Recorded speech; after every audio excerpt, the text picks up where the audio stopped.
My two brothers and I have always been inseparable since childhood. There's John, the eldest, Steve, the youngest, and me, Lucy, the only girl in the family. Now, in our 30s, I'm confident that our sibling bond is stronger than most. Our closeness stemmed from our parents' busy schedules. Both worked tirelessly, leaving us to rely on each other. None of us were angels. We each had our fair share of mischief. Our mother became a frequent visitor to our school, reprimanding us as needed. John, though, was notorious in our hometown for his rebellious streak. Academics were far from his priority. He preferred mischief and adventures over textbooks. Steve and I took a different path. Perhaps learning from John's escapades, we managed to steer clear of causing too much concern. Without extra tutoring or intense studying, we effortlessly landed in the top ranks of our class. Maybe we just knew how to navigate the system. Lucy and Steve were excelling in school. I'm eager to see what they achieve in the future. Maybe they'll take care of me someday. Being good at studying doesn't guarantee a successful future. I'll be the most successful one among our classmates. Just wait and see. Usually those who say that are the first to settle down. My money's on Steve. Even if I do succeed, I won't be taking care of you. These debates were a regular part of our conversations. John, though laid back, had a kind heart and a solid foundation. Steve approached everything with caution and responsibility. And then there was me, forging ahead without dwelling too much on the future. Together, we formed an unbeatable trio. John started at a public high school but dropped out after 6 months, drifting through life ever since. He never held a steady job, occasionally pitching in at a friend's auto shop or local bars, simply going with the flow. Seeing my brother in this state only strengthened my determination to succeed, especially since I felt responsible for John ending up in evening school. It all started the day I was involved in a serious traffic accident, leaving me with severe injuries. John, deeply concerned for me, rushed me to the hospital. His worry and care for my well-being led him to quit high school. I've carried a sense of guilt about that ever since. If I can achieve success, I believe I can help John find his way again. During that period, my mind was consumed with thoughts of the future and the paths to success, searching for ways to involve John. It had to be something he could easily connect with. As I entered high school, I took on a part-time job to save money. I believed money was crucial no matter the endeavor, and I worked diligently to accumulate as much as possible. Steve, have you seen John lately? He hasn't been around much. Just as I suspected. That guy. I wonder what he's gotten himself into. I hope he's not causing trouble. Surely, with a family waiting for him, he'd hesitate before getting involved in anything risky. Months passed without John returning home. To alleviate our concerns, Steve and I exchanged rumors about John's whereabouts. Then, one day, John returned home as if nothing had happened. "Where have you been? You could have at least let us know. We were all so worried." I apologize. I've been caught up with my part-time job. If that's the reason, just tell us. Lucy and Steve were worried sick too. I'm really sorry about that. He shared that he had secured a promising job out of state, where he stayed overnight, entrusting me with almost all of his earnings for safekeeping. He urged me to combine it with my savings from the part-time job. At the time, I didn't grasp his motives, but he insisted, so I took charge of the money. However, John soon reverted to idling at home without any clear direction. While he never landed a full-time job, he occasionally took on part-time work, which seemed to satisfy our parents. After high school, I was eager to pursue a thorough study of business administration in college. Thankfully, my strong academic performance earned me a full scholarship, easing the financial burden on our parents. This achievement also filled my brother with pride. It was during this period that John began to show signs of change. "How much longer are you going to live like this? Without a full-time job, how do you expect to marry the girl you like?" "Well, there's actually a company that's been showing interest through a colleague, but I'm undecided." "You have such an opportunity. What kind of company is it?" "Construction. It's the site where I've been doing part-time work for the past few months. Not sure if I see myself doing it forever. Starts early in the morning. You should take it. If you've got the chance, give it your best shot." Encouraged by my firm push, John took on the job full-time the following week. Surprisingly, it suited him better than expected. Contrary to our family's expectations, he showed up on time and without complaints. Seeing John thrive, I decided to pursue a career in architecture. I believed establishing myself in the only field my brother, without higher education, had mastered would secure his future. During vocational school, I continued working part-time and managed to save enough to buy a relatively expensive car. Living with my parents certainly helped, but I was proud of my savings. My mother, understanding my dedication to saving, quietly supported me. She packed my lunches every day, minimizing unnecessary expenses during vocational school. Her unwavering support meant the world to me. After graduating from vocational school, I joined a well-connected company to build my network, earn numerous certifications, and diligently prepare for independence while fostering relationships. Meanwhile, John remained dedicated to his job, allowing me to focus on laying the groundwork for my own business venture. Eventually, I launched my own company, but at first, I hesitated to invite John to join.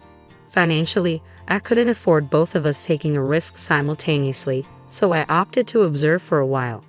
I dove headfirst into work, leveraging all my prior preparations, and my carefully assembled team performed exceptionally, following my lead. We enjoyed a strong start.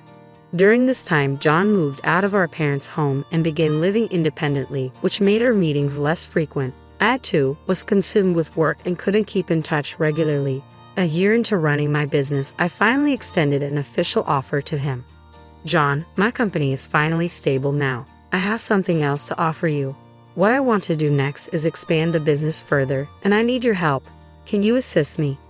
I don't think there's anything I can do. I want you to become the president of the current company and take a leading role. What? That's impossible for me. You need to consider who you're asking. I'm asking you sincerely and with careful thought. Plus, the money you entrusted to me earlier, I used part of it as capital when I started the company. I convinced John to join me and paired him with the secretary who seemed to click well with him, ensuring he learned all the ropes of the company. Taking on the role of chairman, I focused on supporting John while laying the groundwork for our next venture. My childhood dream was to create charming and Instagram-worthy cafes that could rival any others. Excited to pursue this vision without compromise, I immersed myself in studying the restaurant industry. Around this time, my younger brother Steve embarked on his path to becoming an architect, a plan I had suggested. Steve would design buildings while John oversaw their construction. It was the perfect synergy. Naturally, I took responsibility for securing enough projects to sustain us, diligently preparing to turn this vision into reality in the near future. As John entered his second year as company president, he surprised us all by announcing his upcoming marriage. Who is she? John hasn't always had the best judgment. I'm concerned, I admitted. I'll introduce her to everyone soon, John reassured us. We look forward to meeting her. John's impending marriage brought mixed emotions for me. We had always been a tight-knit trio, so the thought of an outsider joining us unsettled me. Nevertheless, I knew I had to set aside my unease and celebrate my brother's happiness. At a family gathering with both sides present, I finally met John's fiancée, Bella. While I didn't outwardly oppose their union and things appeared to progress smoothly, I couldn't shake a sense of distress from our first interaction. Bella, I'm Lucy, John's sister. Please take good care of my brother, I said, masking my reservations with a polite smile. It's wonderful to have such a caring sister. If you ever need anything, just let me know. Sure. Since I'll soon be the wife of the eldest son and the company president, you'll have to come through me from now on, all right? Bella was the same age as John and worked in an administrative role at one of our client companies. My initial impression of her was that she was determined and assertive. Our perspectives seemed somewhat different, and she wasn't quite my type, yet I thought her personality might complement John's naivety well. Steve shared my thoughts, but we both agreed to support their marriage for now. She seems a bit serious, but if John loves her, we're behind you both. Wishing you all the happiness. Thank you, Lucy. A few years ago, I couldn't have imagined marriage, let alone someone approaching me. From then on, I was constantly on the move due to the new projects we had undertaken, making my days incredibly busy. Meanwhile, John was fully occupied with wedding preparations, spurred on by Bella's desire for an early ceremony. Before we knew it, the wedding day had arrived. Since the family gathering, I hadn't seen Bella or John. John, it's been too long. I've been caught up, but today I'm here to enjoy. Good to see you. Take a moment to relax and enjoy the food and drinks. As John prepared to marry, I couldn't help but feel a pang of sadness. The three of us had always shared laughter and conversation. Before the ceremony, we managed to exchange a few laughs, and seeing John's happiness, Steve and I felt reassured. As the ceremony began, I savored a delightful meal, catching up with Steve and my parents after a long time apart. Our company's employees were seated diagonally behind our family, lively in their own conversations. It was during this chatter that the bride and groom began visiting each table in order. John, Bella, congratulations on your special day. Thank you, and thanks to everyone for being here. Thank you all for coming. From now on, my husband's team is my team. I expect your continued dedication and hard work. I couldn't believe my ears. In the midst of the wedding ceremony, what was Bella saying?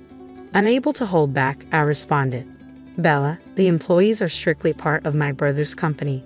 They aren't your employees. Oh, I'm well aware of that. My dear, opinionated sister-in-law, you're part of the family now. Her tone was mocking and it cut through the air, momentarily chilling the atmosphere. But then, unexpectedly, laughter erupted from the employees seated nearby. What? I'm going to be the wife of your CEO. Are you mocking me? Bella, please. Bella, do you know who our chairman is? Huh? Chairman? I haven't been introduced to anyone like that. I don't know. It appeared John hadn't briefed her and she was unintentionally rude to me due to her ignorance. Those in the know couldn't help but chuckle at the situation. The reception hall, once lively, fell silent, the mood shifting dramatically. I never expected you to say something like that here. It's disappointing. Huh? I'm marrying the CEO, becoming the spouse of the most important person. Isn't that natural? The reason I stand here today is all thanks to Lucy. She founded the company and appointed me CEO. Everything is thanks to Lucy. She's our chairwoman. What? What's this?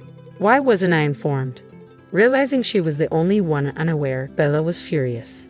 Despite her inner turmoil, she should have maintained a smile throughout the reception. I apologize, but given your true feelings, I've reconsidered. Let's consider this marriage null and void. John, that's extreme. I've shown poor judgment. I apologize to everyone. John bowed deeply to the guests in the hall. The wedding ceremony came to an abrupt end, and people dispersed. Later, I learned that Bella had grown up in poverty, dreaming of marrying a wealthy man for a better life. Meeting John, she seemed determined to fulfill that ideal. After the disrupted ceremony, Bella repeatedly begged John to reconsider, but he remained resolute in his decision to end things. During their relationship, Bella had always appeared respectful and reserved around John, so her confrontational behavior towards others surprised him. He confided in me that he found it difficult to trust women and intended to focus solely on his career. His dedication paid off, and he excelled at work. Meanwhile, my dream of expanding our shops became a reality, and Steve achieved his goal of joining our company after passing his exams. Despite our professional achievements, all three of us remained single, which was a source of quiet sadness. I remembered our rare gathering together. Do you have anyone in mind to marry, Lucy? I'm really into my work right now. Marriage and kids aren't on my mind yet. Same here. As long as we're happy, that's what counts. I'm not keen on marriage either. How about building a house then? John could move back and we could all live together. Steve's proposal caught me off guard amid our busy lives. Over the years, we've focused on ourselves, but now the idea of following in our parents' footsteps and caring for them seemed fitting. While the company was making progress and taking shape, there was still much to do before we could call it a success. Starting with a home as a base and building our future together sounded like a solid plan. I readily agreed with Steve's suggestion. Steve, that's brilliant. What a wonderful idea. Exactly. Steve, you handle the design. Lucy, find us the perfect plot of land, and I'll build us a spectacular house. This was the exact scenario I had always dreamed of, achieving something together with my brothers. We've been a team since childhood, and I'd always hoped we could carry that bond into adulthood. My brothers and I, right then, I felt fearless about the future. Even if I never marry or find a partner, I have strong allies by my side. With them, I'm confident I can continue pursuing what brings me joy. 7 years ago, I got married to my husband. His sister already had kids back then. But right from the start, I felt like I wasn't really part of their family. My sister-in-law made it clear that I wasn't their aunt. She even told her kids that I wasn't their aunt. Because of this, I don't feel close to them like I do with my husband's other siblings' kids, who I treat like my own nieces and nephews. I love spending time with them and being a fun aunt. I've done things like painting their rooms and taking them on trips because I like being creative and making them happy. Even though I'm a mom now, I still love doing these things for my nieces and nephews because they're like my family, and I never really had one before. But when it comes to my sister-in-law's kids, I don't do any of that anymore. I've stopped trying to talk to them because my sister-in-law made it clear that she doesn't want me involved. I don't want to cause any drama or trouble by interacting with them since it seems like she doesn't want us to connect. Now, our kids feel jealous and left out because their cousins have cool stuff in their rooms and get to do fun things, while they don't. When my sister-in-law confronted me about it, she blamed me for making her kids feel that way. I told her it was her fault for creating a situation where I couldn't relate to her kids, and now they're the ones suffering because of it. I reminded her that she's reaping what she sowed, and her kids are the ones paying the price for it. Now she's all fired up, saying this and that. It's clear she's not happy, and honestly, I never wanted my kids to see her as their aunt anyway. The rest of the family just shakes their heads at her antics, but I know this tension isn't helping anyone. I do feel bad for her kids though. I can't help but wonder if I've made things worse. She doesn't see me as family to her kids because we're not related by blood or adoption. I don't think I'm in the wrong here, and it's frustrating to see the family dismiss her behavior. If anyone confronted me about it, I'd explain that I've always respected her role as a parent, even when she asked me to step back from being an aunt years ago. It hurt, but I understood and never crossed any boundaries. It's unfortunate that things turned out this way, but I had to respect her wishes. I didn't set these boundaries, I just followed them. When she complained to OP could have responded, "Do I know you?" But I wonder if the sister-in-law was the only daughter among the siblings. Maybe OP being the first woman to marry into the family triggered her. Over time, as the other brothers got married and had kids, she became less aggressive, but the damage was done. The only reason the sister-in-law regrets it now is because OP turned out to be a fantastic aunt to other children, and the sister-in-law's plan backfired. Actions have consequences. You followed her instructions not to get involved. It seems like the rest of the family knows she's difficult too. Everyone here seems to have their faults. You probably aren't telling the whole story about what's going on between you and your sister-in-law. But it's not fair for either of you to involve the kids. And what about your husband? Does he also ignore his niece and nephew? Why is he supporting either of you acting this way? I couldn't disagree more. The sister-in-law made the choice to exclude OP and is now causing conflict because OP respected the boundary she set around her kids. Are you suggesting OP should have ignored that boundary? I understand your concern for her kids. Sadly, they suffer because of their mom's actions. But before you try to change anything, consider how your sister-in-law will react. She might turn any contact into something negative. Keep that in mind as you decide what to do next. This situation happened 2 months ago, but he's still upset about it. I'm a 45-year-old woman. I love my oldest son, but he's almost an adult and acts like one. In our family, everyone takes turns doing chores like cooking, washing dishes, and cleaning common areas on different days. Unfortunately, my son dislikes chores and always tries to avoid them. It's been an ongoing struggle. Washing dishes is particularly troublesome. He fills the dishwasher too much, preventing the detergent from reaching the dishes, leading to them not getting clean. I interrupted him quickly and reminded him that the dishwasher sanitizes dishes. My husband supported me, saying, if he wants dinner, he'll eat from his dishes. He often promised to wash some, but I refused, reminding him that he had the chance to clean them properly the night before. I told him to eat from them as they were or skip dinner. He yelled and threatened to make his own food, but I stood firm. Eventually he gave in, reluctantly selecting the least dirty dishes and eating quietly. I felt bad seeing him so disgusted, but I was tired of the wasted time, water, and detergent. It turned out well. His dishes came out perfectly clean afterward. However, he's still angry, and I do feel guilty now. But I'm tired of his deliberate laziness causing problems for everyone else in the house. Am I wrong? You're not wrong, and I think you handled the situation well. However, I disagree with your statement that he doesn't realize his laziness screws over everyone else in the house. He knows, he just doesn't care. He's old enough to understand the consequences of his actions, and it's time he learns. This should have been addressed sooner. If he doesn't face consequences, he won't change his behavior. Instead, he learned that even when I make a mistake, my parents will have to fix it because they need to eat too. What OP did was smart because he's almost an adult, and it's time to learn how to do things properly. The fact that he suddenly knew how to do the dishes correctly overnight shows that he was capable all along but chose not to do them properly. Well done, OP. I grew up in poverty but worked harder than anyone else to achieve success in my personal, financial, and professional life. My family often had to choose between bus fare and a meal. So when I became financially successful, many people approached me for help. I helped them out of compassion and understanding, knowing how much a small gesture can mean to someone in need. However, many of those I helped started to see me as their personal ATM. I never faced this issue with people who were already financially stable. They would have been embarrassed to ask. While I don't spoil my kids, we do live comfortably in a nice house in a good neighborhood, and I expect them to work hard and excel in school. My eldest son, a teenager, got into trouble for telling a peer that he didn't want to be friends because of his financial situation. A teacher overheard and reacted strongly. Unlike that teacher, I took the time to understand the context and facts before responding. My son then began spending time with Austin. Austin would often lament about not having money to participate in activities, so my son would sometimes cover for him. Like when they went to see Top Gun and Austin couldn't afford a ticket, my son paid for him. However, things got uncomfortable when Austin began to expect my son to foot the bill regularly. The tipping point came when they went to IHOL with friends, and Austin assumed my son would pay for his meal too. While my son only ordered onion rings, Austin indulged in a full meal, dessert, and milkshake.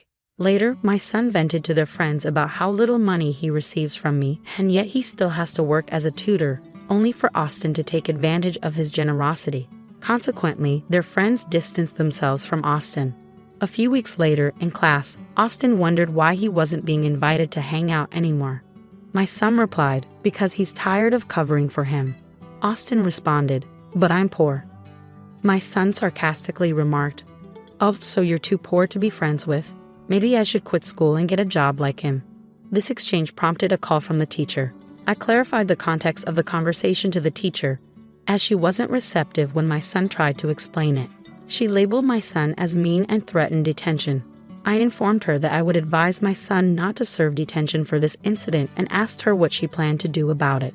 She ultimately dropped the matter. Edit.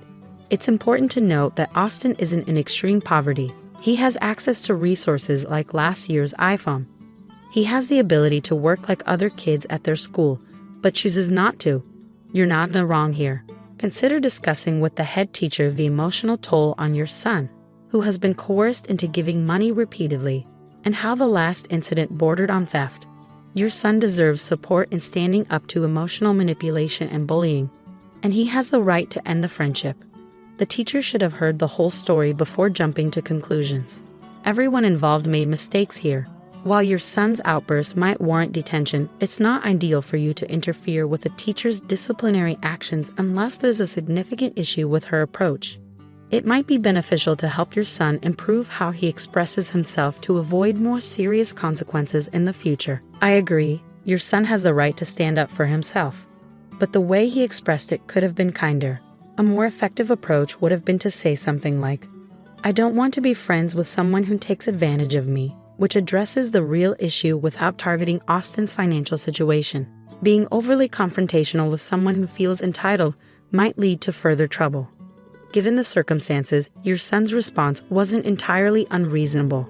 It was a sarcastic retort to someone making excuses for their behavior. The teacher's refusal to listen to the full story and her decision to focus on a poorly worded phrase taken out of context didn't help the situation. I know it might sound odd, but I don't think I'm in the wrong here. I just need some other perspectives on this. My brother, who dropped out of high school, recently got married to his wife, who has similar qualifications, at the young age of 19. I'm 23, just to give some context. The situation is complicated, but basically my brother's mother-in-law pushed them into getting married because she wanted a grandchild as soon as possible. Unfortunately, my own mother went along with it, which I find frustrating. Now my new sister-in-law is expecting, which confirms my suspicions. I know I might seem disrespectful, but I'm not happy about it. We're not well off financially. My dad, who used to be assertive, didn't step in to prevent this situation.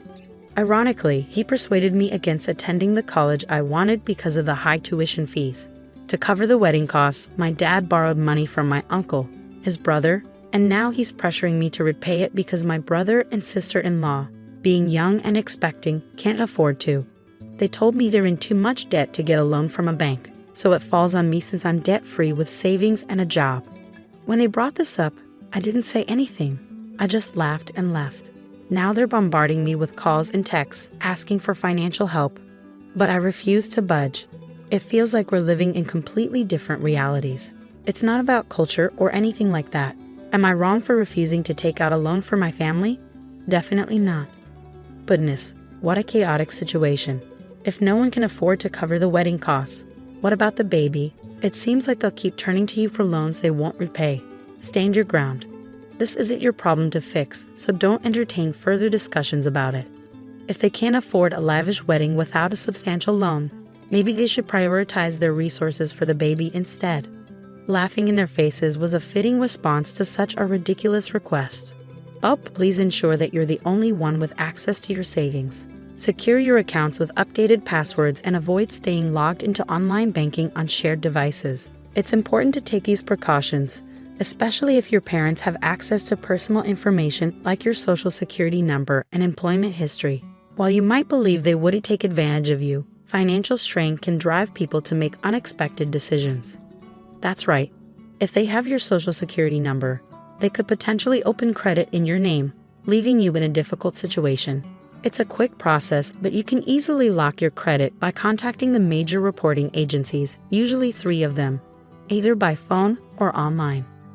Reversing the lock is simple when you're ready to apply for loans for things like a home, education, or a car. Their financial irresponsibility shouldn't fall on your shoulders. They need to figure out a repayment plan for your uncle on their own. Growing up, I lived with my best friend and his wife, Amanda, on I-35. While Amanda has always been a friend, I've had a closer relationship with her husband. Unfortunately, they moved out of town years ago, only returning for significant family events like funerals or weddings. A few months back, Amanda visited for her sister-in-law's bachelorette party, despite feeling uneasy about it due to her sister-in-law's mistreatment stemming from jealousy or other issues. Wanting to ease her nerves, I offered to pick her up from the airport and take her out for drinks afterward. However, I made a mistake and forgot to add it to my calendar. I had already planned a date for that night and couldn't cancel it, so I arranged for the sister-in-law's best friend to pick up Amanda and take her to the hotel. 2 days later, I met up with Amanda for drinks. She was feeling really down after her mistreatment at the bachelorette party, where everyone else seemed to ignore her. We spent a few hours chatting and drinking, and then I received a text from my girlfriend, asking me to come over to her apartment. I arranged for a mutual friend to join Amanda at the bar and keep her company before leaving. After that night, Amanda stopped communicating with me. She ignored my texts and social media messages for 3 months. Finally, I decided to ask my best friend about what was going on with his wife. He listed a series of complaints Amanda had against me, including forgetting her birthday multiple times despite Facebook reminders, which she doesn't use, and the incident at the bar where I forgot to pick her up from the airport and left her alone. I explained to my friend that I tend to be absent-minded, and they should have been aware of that by now. I also mentioned that Amanda is overly sensitive and holds onto grudges. I reminded him that I had already apologized to her for everything, so I didn't understand why she was still upset. However, my best friend became angry and is now not speaking to me either.